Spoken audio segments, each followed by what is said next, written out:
We're going to show you how to load this gun a little bit, make it a little bit clearer based off of the feedback from the videos. Basically, the idea here is you need to get a little bit of this string down here, and you're just going to basically unwind and get a little bit of slack here because we want to get a rubber band stretched from the front of this over to the back, but we want a little bit of this string underneath each one of the rubber bands.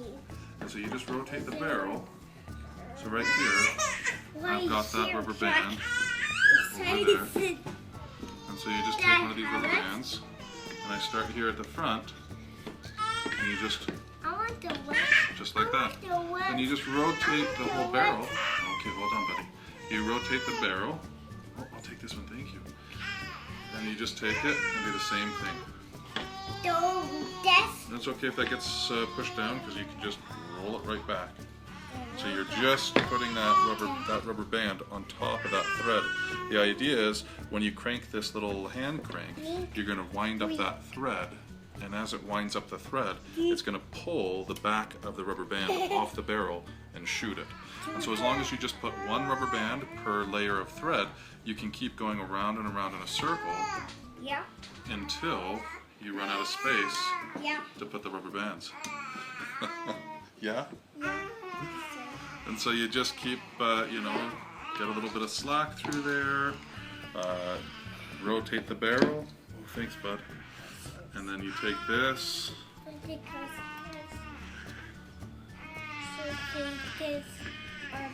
there. And you just keep going around. Doesn't have to be perfect. There's a lot of forgiveness in this. You get pretty good at this after a little bit. The first time you try it, it's going to take a little bit of time.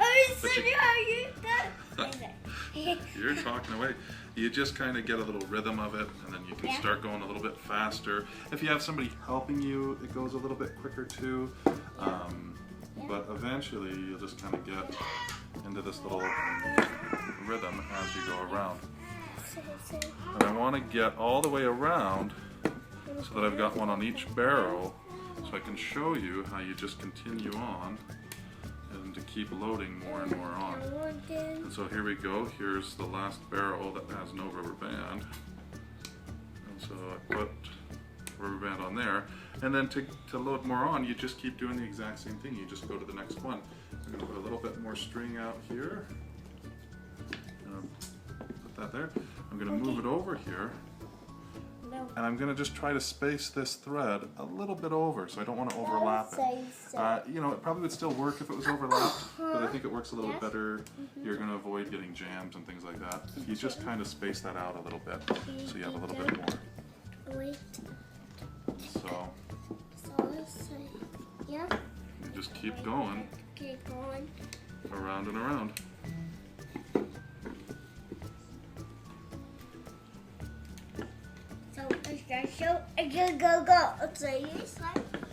And that's how you load the rubber band gun. And then in a second, I'll load a few more on here, and then we'll go out and I'll show it shooting off the rubber band. So just load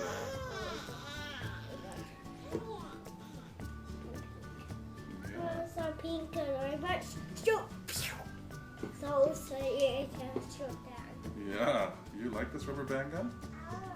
Yeah, you gonna shoot it? I shoot it. You did, huh? Oh, you did. Yes. Yes. Okay, myself. It's a fight.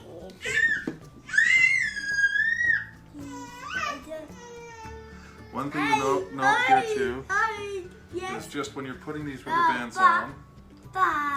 Yeah, hold on a second. But when you're putting these rubber bands on, you just kind of want to put them not too far down. These little guys right back here, I don't know if that was explained enough in the Instructable, but these little guys right here, their whole purpose is just to make sure that these rubber bands do not fall back underneath and get caught under there. Because if it went underneath the dowel, the string couldn't pull it off to shoot it. And so these are just placeholders that if they did get down there, they still don't fall underneath the dowel. They just kind of hold it in place. But again, I always just try to kind of make them centered. By the time you get like over 100 rubber bands on here though, you're going to just have them jammed on there. There's just not physically enough room to put more rubber bands on there. So that's what kind of limits the number of rubber bands you can hold on this thing, is how much string you have, the length of string that you can unwind, but technically you could put feet and feet and feet of it. But then the space on this end and then the space on the end here, like, well, my son's been playing with this and he took this one off.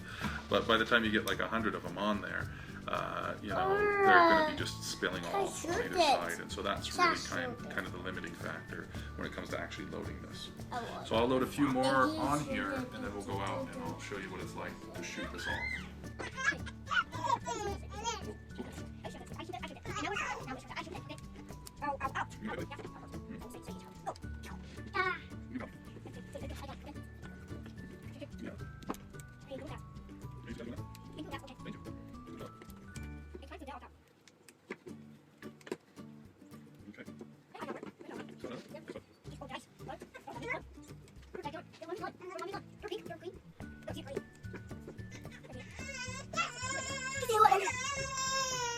Okay. I'm going to stop there. I don't think our daughter's going to let us go anymore. Okay, we'll take this outside and I'll show this getting shot off. Okay, so basically we're running out of daylight, but hopefully you can see here.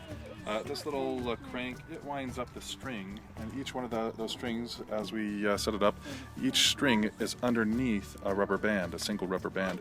And so as we wind this up, it'll tear off one rubber band at a time. And so I'm just going to shoot them against our garage door here, just so you can see a little bit better contrast as they hit the garage door. You'll also be able to hear the rate of fire. You control how fast you want to wind it up, how slow you want to wind it up, so you can fire them off really quick or really slow.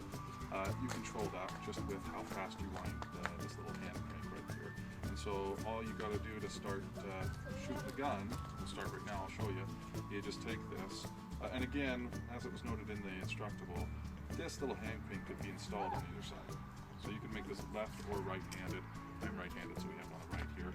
But you could put this, there's nothing that stops you from putting this crank on the other side. And so you just take it and you just start winding it up. So as you wind it up,